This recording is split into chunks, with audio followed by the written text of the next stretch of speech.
আজকে নিয়ে এলাম কলা পাতায় কিভাবে মাছ ভাজতে হয় সেই রেসিপি।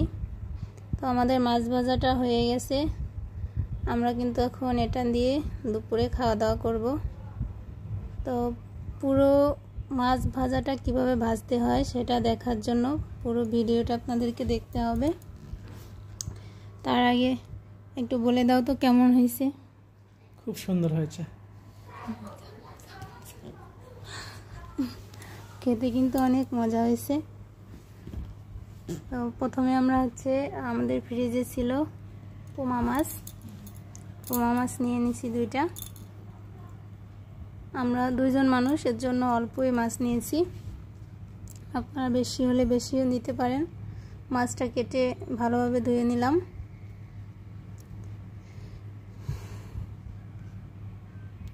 এখন মাছটাতে লবণ, মরিচের গুঁড়া, হলুদের গুঁড়া এগুলো দিয়ে দিলাম। এটা দিয়ে ভালোভাবে মাছটা মেখে নিতে হবে। তো তার আগে আমাদের যেটা করতে হবে, এই হলুদ আর মরিচের গুঁড়ার মধ্যে তেল দিয়ে দিতে হবে। আমি সরিষার তেলটাই দিয়ে দিলাম, আপনারা যে তেল খান সেটাই দিতে পারেন। আমার কাছে সরিষার তেল ভালো লাগে তাই সরিষার তেল দিয়ে দিলাম। তো মাছটা ভালোভাবে মেখে নিলাম। এরপর এর ভিতরে দিয়ে দেব কিছু আলু কুচি করে রেখেছিলাম, ওটা দিয়ে দিলাম। ওটা ভালোভাবে মাখা হয়ে গেছে। এবার আমি পাতায় মাছটা সুন্দরভাবে সাজিয়ে নেব। তো দেখেন মাছটা কিভাবে গোল করে আমি সুন্দরভাবে সাজিয়ে নিচ্ছি। আপনারা কিন্তু মাছটাতে আলু না দিয়েও শুধু মাছটা এভাবে পাতায় ভাজি করে খেতে পারেন। তো আমি একটু আলু দিয়ে দিলাম, আপনারা চাইলে দিতেও পারেন, নাও দিতে পারেন, কোনো সমস্যা নাই। তো পাতায় মাছ ভাজার সময় তেলটা একটু বেশি দিবেন, তাহলে খেতে বেশি ভালো হবে।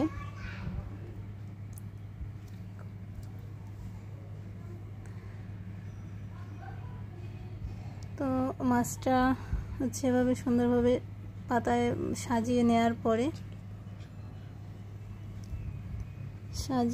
পরে আমি ভাজা দেব।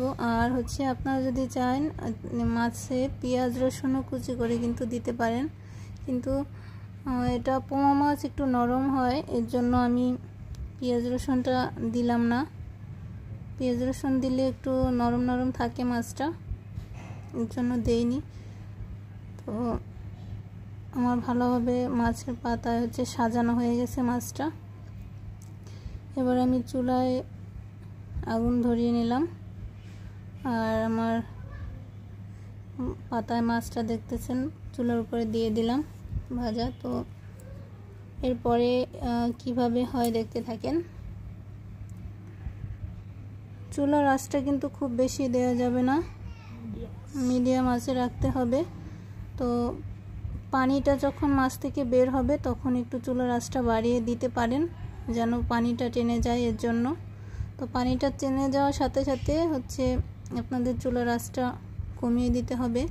আর অল্প মাছ হলে আপনাদের এভাবে রেখে দিলেই হবে, কোনো সমস্যা নাই। কিন্তু বেশি যদি মাছ ভাজা দেন তাহলে পাতাটা একটু ঘুরাই দিতে হবে, যেন মাঝের মাছটা পুড়ে না যায়, আর কাছের কানার যে মাছগুলো ওইগুলো যাতে দাগ না লাগে, এটার জন্য আপনাদের ঘুরাই দিতে হবে যেন দাগ লাগে সব মাছের সমানভাবে।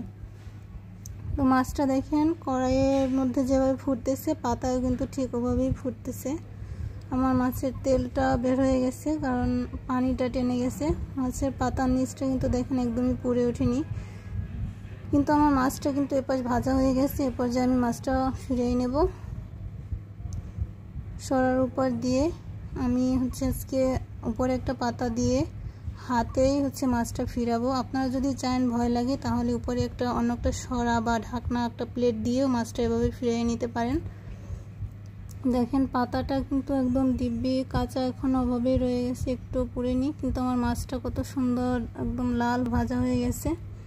তো অপর পাশটাও আমি ঠিক একইভাবে ভেজে। তো এই পাশটাতে বেশিক্ষণ চুলা জাল দিতে হবে না, কারণ এ পাশটায় ভাজতে অতটা জাল লাগবে না, অল্প একটু সময় এ পাশটা ভাজা হয়ে যাবে। এপাশে ফিরিয়ে দেওয়ার পর আপনারা যদি দেখতে পান যে তেল কম হয়েছে তাহলে একটু তেল দিয়ে দিতে পারেন, আর যদি দেখেন যে তেল ঠিকঠাক আছে তাহলে আর দিতে হবে না। আমার এটাতে কিন্তু তেল ঠিকঠাকই আছে, এর জন্য আমি আর বাড়তি কোনো তেল দিলাম না। তো এই পাশটাও আমার প্রায় ভাজা হয়ে গেছে। এই পাশটা পুরোটা ভাজা হয়ে গেলে আমি একটা প্লেটে মাছটা উঠিয়ে নেব,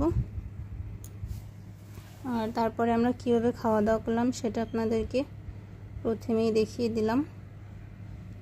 তো সম্পূর্ণ ভিডিওটা যারা যারা দেখছেন আপনাদের যদি ভালো লেগে থাকে তাহলে একটা লাইক দিয়ে দিন, ভালো লাগলে একটা কমেন্ট করে জানাবেন, আর যদি সম্ভব হয় একটু শেয়ার করে দিবেন।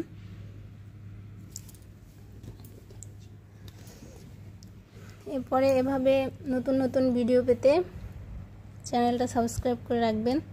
ধন্যবাদ সবাইকে।